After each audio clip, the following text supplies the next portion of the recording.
RTC bus అదుపు తప్పి road పక్కకు దూసుకెళ్లిన ఘటన రంగారెడ్డి జిల్లా మాడ్గుల మండలం వద్ద చోటు చేసుకుంది. ఇబ్రహీంపట్నం నుండి చారగొండ మండలం కేంద్రానికి బయలుదేరిన ఆర్టీసీ బస్సు మాడ్గుల వద్ద రోడ్డు గుంతలమయంగా ఉండటంతో రోడ్డు పక్కన పొదలోకి దూసుకెళ్లింది. డ్రైవర్ అప్రమత్తంగా ఉండటంతో బస్సును అదుపు చేశాడు. ఈ ఘటనలో ప్రయాణికులకు ఎలాంటి గాయాలు కాకపోవడంతో అందరూ ఊపిరి పీల్చుకున్నారు. బస్సులో సుమారు 110 మంది ప్రయాణికులు ఉన్నట్లుగా అధికారులు తెలిపారు.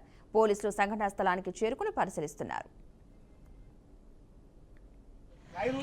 డ్రైవర్ ఆపినంటే డ్రైవర్ తప్పెట్టుకుంటా తలకాయ ఉన్నోడా తలకాయ లేనోడా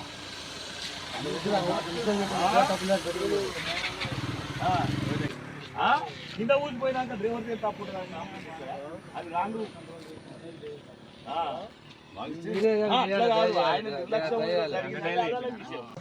టైర్ ఊసిపోతే కూడా డ్రైవర్ ఆపినంటే డ్రైవర్ తప్పెట్టుకుంటా తలకాయ ఉన్నోడా తలకాయ లేనోడా